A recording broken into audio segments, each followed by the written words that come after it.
Praise the Lord. मैं आपका स्वागत करता हूँ फिर से एक नए वीडियो में। और मैं परमेश्वर का धन्यवाद करता हूँ कि उसने मुझे इस वीडियो को बनाने में एनकरेज किया। और ये कोई बाइबल स्टडी वीडियो नहीं होने वाला, ये कोई वचन को मैं आपके साथ शेयर नहीं करने वाला। जस्ट मेरा जो एक्सपीरियंस है, जो मेरे साथ इस हफ्ते में जो चीज़ें हुई है, जिन चीज़ों के बारे में परमेश्वर ने मुझे सिखाया और समझाया, उन चीज़ों को मैं बस आपके साथ शेयर करने वाला हूँ। इन दिनों क्या हो रहा था कि बहुत सारी बातों में, बहुत सारे कामों में मैं बिज़ी हो गया था। उसके कारण क्या हो रहा था कि मैं परमेश्वर को समय नहीं दे पा रहा था, सब परमेश्वर के संगति में नहीं बैठ पा रहा था, प्रार्थना में नहीं बैठ पा रहा था। और 2 दिन तो मेरे ऐसे गए इस वीक में कि मैंने बिल्कुल प्रार्थना किया ही नहीं। एक दिन तो मैंने बस ऐसी रीति-रिवाज पूरा करना है, प्रार्थना का समय पूरा करना है, इसलिए मैंने प्रार्थना में बैठा। पर पवित्र आत्मा मुझे कह रहा था कि ये प्रार्थना तूने वैसे नहीं किया जैसे तू अपने मन से हर रोज़ करता है। और 6 दिन में से मैंने 3 दिन प्रार्थना नहीं की बराबर। 3 दिन प्रार्थना किया, पर उसमें भी मैंने वचन को काफ़ी गहराई से नहीं सीख पाया। लेकिन एक दिन ऐसा हुआ कि मैं अपने बातों को, अपने मन को, अपनी इच्छाओं को, अपने मन की चीज़ों को परमेश्वर के साथ शेयर कर रहा था। और परमेश्वर ने मुझे एक वचन की तरफ बात किया। मैं वो वचन आपके साथ शेयर करना चाहता हूँ। नीति वचन का 2 अध्याय 7वां वचन। उसमें ऐसा लिखा है, वह सीधे लोगों के लिए खरी बुद्धि रख छोड़ता है और जो खराई से चलते हैं उनके लिए वह ढाल ठहरता है। काफ़ी सिंपल वचन है। जो खराई से चलेंगे, जो सही बातों को करेंगे, सही रास्तों पर चलेंगे, परमेश्वर उनके लिए स्वर्गीय बुद्धि को रख छोड़ता है। परमेश्वर मुझे इन वचनों की तरह कह रहा था कि सूरज, तू बहुत सारी बातों में अभी भी बराबर नहीं चल पा रहा। तू स्ट्रगल इसलिए कर रहा है क्योंकि तू अपने आप को खराई से नहीं रख पा रहा। कई बार इस वीक में ऐसा हुआ कि टेम्पटेशंस मेरे लाइफ में आने लग गए, मोबाइल के थ्रू, सोशल मीडिया के थ्रू। और आपको भी पता होगा कि सोशल मीडिया और इंस्टाग्राम और मोबाइल पे कितनी सारी चीज़ें जो है फालतू की आती है। और उन चीज़ों की वजह से मैं डिस्ट्रैक्ट होने लग गया था। और इतना मैं काम कर रहा था इस वीक में कि मैं इतना टायर्ड हो गया था कि मैं प्रार्थना की बजाय उन फालतू चीज़ों के ऊपर अपने मन को लगा रहा था। अपने मन को एंटरटेन करने के लिए, अपने आप को संतुष्ट करने के लिए, अपने आप को अच्छा फ़ील कराने के लिए मैं ऐसी चीज़ों को देख रहा था जो मुझे नहीं दिखनी चाहिए थी। परमेश्वर मुझे कह भी रहा था कि ये चीज़ें तेरे लिए अच्छी नहीं है, इन चीज़ों को अवॉइड कर। मुझे आत्मा कह रहा था कि इन चीज़ों से दूर भाग। और फिर भी मैं उन चीज़ों को देख रहा था, उन चीज़ों के द्वारा अपने मन को संतुष्ट कर रहा था। और ऐसा ही करते-करते परमेश्वर ने मुझे कहा, क्या ऐसे ही कर के तू मेरी महिमा को कर पाएगा? उसी समय मुझे ऐसा लगा कि मैंने कुछ तो परमेश्वर के मन को दुखाया, या परमेश्वर की बातों को मैंने नहीं माना। परमेश्वर ने मुझसे कहा कि बहुत सारी बातें जो है ना, जब टेम्पटेशंस तेरे लाइफ में आती है तो तू क्या करता है कि अपने आप से उन टेम्पटेशन से लड़ने की कोशिश करता है। और तुझे पता है कि तू कमज़ोर है, तू नहीं लड़ पाएगा, फिर भी तू लड़ता है और तू उन पापों में गिर जाता है। और उन चीज़ों के द्वारा, उन गलती के द्वारा क्या हो रहा था कि मैं अपने आप में, अपने कॉन्फिडेंस में वीक होने लग गया था। मैं खुद पे डाउट करने लग गया था, मेरा विश्वास कमज़ोर होने लग गया था। फिर परमेश्वर का वचन मुझसे कहता है, नीति वचन 5वें अध्याय में पहले और दूसरे वचन में ऐसा लिखा है, मैं आपके लिए पढ़ता हूँ। हे मेरे पुत्र, मेरी बुद्धि की बातों पर ध्यान दे और समझ की ओर कान लगा, जिससे तेरा विवेक सुरक्षित बना रहे और तू ज्ञान के वचनों को थामे रहे। कभी कभी क्या होता है कि जब हम गलतियां करते हैं तो हम अपने आप को ही नहीं, क्या परमेश्वर से दूर कर देते हैं। हमें ऐसा लगता है कि हमने पाप कर दिया, हमने गलती कर दी, तो परमेश्वर अब हमसे नाराज हो गया। लेकिन परमेश्वर कहता है कि तू मेरी बातों पर ध्यान दे। तू उन बातों पर ध्यान मत दे जो तेरे मन में डाउट्स को लाती है। तू उन बातों पर ध्यान मत दे जो तुझसे पाप करवाती है। तू मेरी स्वर्गीय बातों पर, अच्छी बातों पर, वचन की बातों पर ध्यान दे। तब तू सब बातों से, बुराई से बचा रहेगा। और तू अपने विवेक में, मतलब अपने कॉन्शियस में, मतलब तू अपने हार्ट में अपने आप को सही रख पाएगा। फिर तू खुद पे डाउट नहीं करेगा, फिर तू दृढ़ता से चल पाएगा।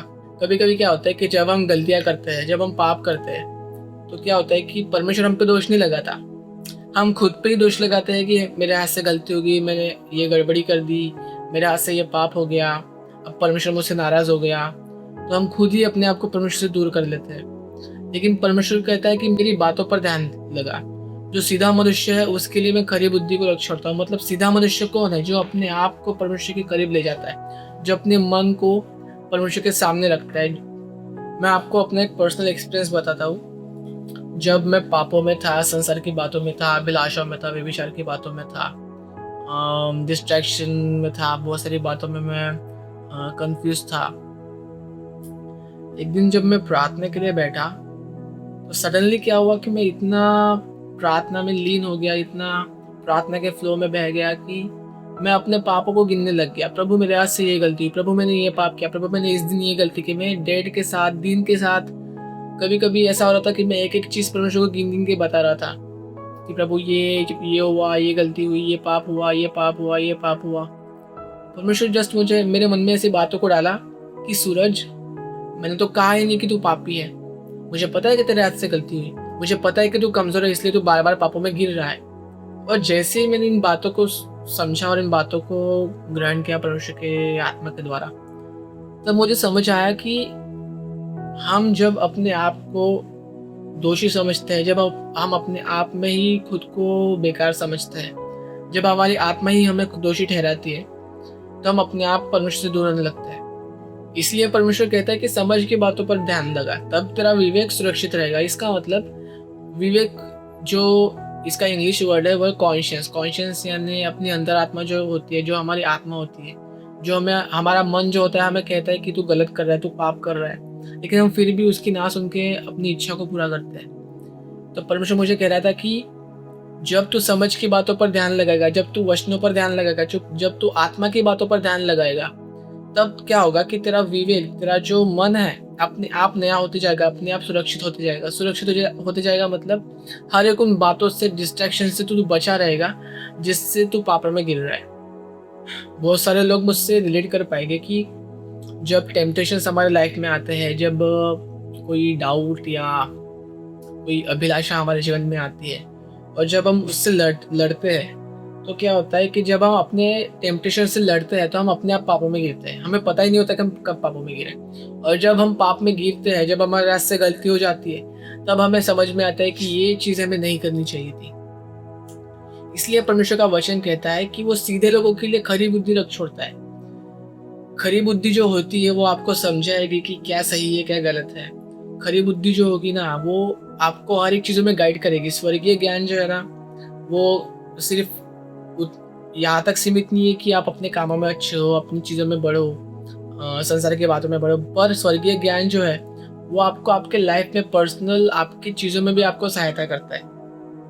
इसलिए परमेश्वर का वचन कह रहा था मुझसे कि समझ की बातों पर ध्यान लगा, वचनों पर ध्यान लगा, आत्मिक बातों पर ध्यान लगा, तब तू अपने आप को सुरक्षित रख पाएगा, तब तू अपनी आत्मा को सुरक्षित रख पाएगा, तब तू अपने मन को सुरक्षित रख पाएगा, और तू हर एक टेम्पटेशन जब आएगी तो तू उससे बच सकेगा।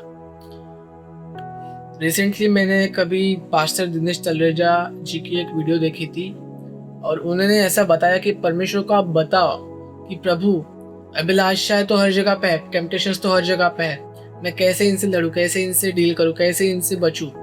परमेश्वर आप मेरी सहायता कीजिए, परमेश्वर आप मुझे सामर्थ से भरिए ताकि मैं हर एक अभिलाषाओं से दूर रह सकूं। उन्होंने एक बहुत ही गहरी बात उस वीडियो में कही थी। उन्होंने ऐसा कहा था कि परमेश्वर को अपनी इच्छा बताओ, परमेश्वर को अपना डेस्परेशन दिखाओ कि आप कितने डेस्परेट हो उसके साथ चलने के लिए, उसकी इच्छा को पूरा करने के लिए। और परमेश्वर को पता है कि आप कमजोर हो, टेम्पटेशंस जब आती है तो आप गलतियां करते हो, आप पाप में पड़ते हो, और परमेश्वर रेडी है आपकी मदद करने के लिए। इसलिए परमेश्वर ने अपना सहायक हमारे लिए भेजा है।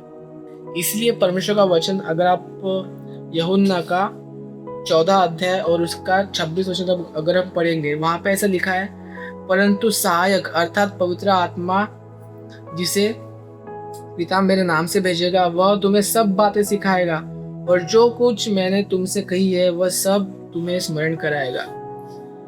वहां पे एक चीज लिखी है, वह तुम्हें सब बातें सिखाएगा। सब बातें सिखाएगा मतलब सब बातें, कैसे पाप से बचना है, कैसे परमेश्वर के संगति में चलना है, कैसे अपने आप को, अपने मन को डिस्ट्रैक्शन से बचाना है, वो सब बात तुम्हें पवित्र आत्मा बताएगा। लेकिन क्या होता है कि हम पवित्र आत्मा को समय नहीं देते, हम पवित्र आत्मा को अधिकार नहीं देते कि वो हमारे लाइफ में काम करे। लेकिन मैं चाहता हूँ आज आप अपने आप को, अपने मन को परमेश्वर के हाथ में दे दीजिए। आप परमेश्वर से कहिए कि प्रभु मैं इन बातों में कमजोर हूँ, प्रभु ये चीज़ें मेरे लिए कठिन है, प्रभु इन चीज़ों को मेरे जीवन से दूर कर। इन चीज़ों के कारण मैं तुझसे दूर हो रहा हूँ। ये बात है मेरे जीवन में, इसलिए मैं पाप में पड़ रहा हूँ। और आप देखेंगे कि परमेश्वर आपकी मदद करने लगेगा। इवन यीशु मसीह भी टेम्पटेशन से गया। इवन उसको भी शैतान ने 3 बार उसकी परीक्षा की। लेकिन फिर भी यीशु मसीह ने क्या किया, उस परीक्षा के ऊपर विजय प्राप्त की, उसके ऊपर उसने जीत हासिल की। कैसे की? वो परमेश्वर की उपस्थिति में चलता रहा, वो वचन की गहराई में बना रहा। हम क्या करते हैं, जब हमारे लाइफ में परीक्षा आती है, टेम्पटेशंस आती है, तो हम वचन नहीं बोलते। हम उन चीज़ों को अपने तरीके से हैंडल करने लगते हैं, उसी के कारण तो हम पाप में गिरते हैं। वैसे ही जब हमारी लाइफ में परीक्षा आती है और जब हम परीक्षा को परमेश्वर के हाथों में देते हैं, हम परमेश्वर के संगति में बने रहते हैं, हम परीक्षाओं में जब वचन की घोषणा करते हैं, तो अपने आप हम परीक्षाओं से बाहर निकल जाते हैं। अगर आपको लग रहा है कि यार मैं बहुत गलतियां कर रहा हूँ, अगर आपको लग रहा है कि बार बार मेरे हाथ से पाप हो रहा है, मैं परीक्षाओं में गिर रहा हूँ, तो एक वचन मैं आपके साथ शेयर करना चाहता हूँ। काफ़ी सिंपल और पावरफुल वचन है। दूसरा कुरिन्थियों का 5:17, उसमें ऐसा लिखा है, जो मसीह में है वो एक नई सृष्टि है, देखो पुरानी बातें बीत गई और सब नई हो गई। अगर आप अपनी पुरानी ही बातों को लेकर अभी तक चल रहे हो, तो मैं आपसे कहना चाहता हूँ कि अपनी पुरानी बातों को भूल जाइए। आपके साथ क्या हुआ, कल क्या हुआ, आज क्या हुआ, 1 घंटे पहले क्या हुआ, 1 मिनट पहले क्या हुआ, आपके हाथ से कितनी गलतियाँ हुई, आप सब भूल जाइए और उन बातों को छोड़ दीजिए। उन बातों को फिर से रिपीट मत कीजिए, और आप देखेंगे कि आप हर बातों में फिर से ग्रो कर रहे हैं। वहाँ पे ऐसा लिखा है, पुरानी बातें बीत गई, देखो सब नई हो गई। पुराने पाप खत्म हो गए, पुरानी गलतियां खत्म हो गई। अब आप क्षमा किए गए हो, आप अभी परमेश्वर के वचन से धोए गए हो, और आपके जीवन में जो भी पाप है वो खत्म हो चुके हैं। अब आप नए हो चुके हो। तो आप जो पुरानी गलतियां हैं फिर से उसे रिपीट मत कीजिए। हो सकता है कि हम बहुत सारी बातों में, हमारी आदतों में कमजोर हैं। हमारी आदतें, कई बार होता है कि हम परमेश्वर में बढ़ना तो चाहते हैं, लेकिन हमारी पुरानी आदतें हमें पीछे खींचती है। तो परमेश्वर कहता है, अपनी पुरानी बातों को छोड़ दो, अपनी पुरानी बातों को भूल जाओ और नई बातों को ग्रहण करो, नया आत्मा ग्रहण करो, नई सामर्थ को ग्रहण करो। अगर आपके लाइफ में परीक्षाएं हैं, अगर आपके लाइफ में स्ट्रगल्स है, पहले तो आप देखिए कि क्या वो स्ट्रगल आपकी गलती के कारण तो नहीं है। अगर आपकी गलतियों के कारण वो स्ट्रगल से, तो पहले आप पापों से दूर रहिए, उन गलतियों को ठीक कीजिए, उन गलतियों से बाहर आइए, परमेश्वर की संगति में बढ़िए। लेकिन फिर भी अगर आप परमेश्वर की उस संगति में हो, वचनों में हो, प्रार्थना में हो, और आपके साथ स्ट्रगल्स है, तो आप समझ जाइए कि वो स्ट्रगल्स आपके लाइफ को बढ़ाने के लिए है। थैंक यू सो मच कि आपने ये वीडियो आखिर तक देखा है। और अगर आपने इस वीडियो से कुछ भी सीखा है, तो आप कमेंट में बताइए कि आपने इस वीडियो से क्या सीखा। और इस वीडियो को अपने दोस्तों के साथ शेयर कीजिए जिनको ये वीडियो की ज़रूरत है। लाइक कीजिए, आपका लाइक मुझे मोटिवेट करता है कि मैं और परमेश्वर के वचनों में बढ़ूँ, आपके साथ वचनों को शेयर करूँ। सारी महिमा, सारा आदर मैं परमेश्वर को देता हूँ। Praise the Lord.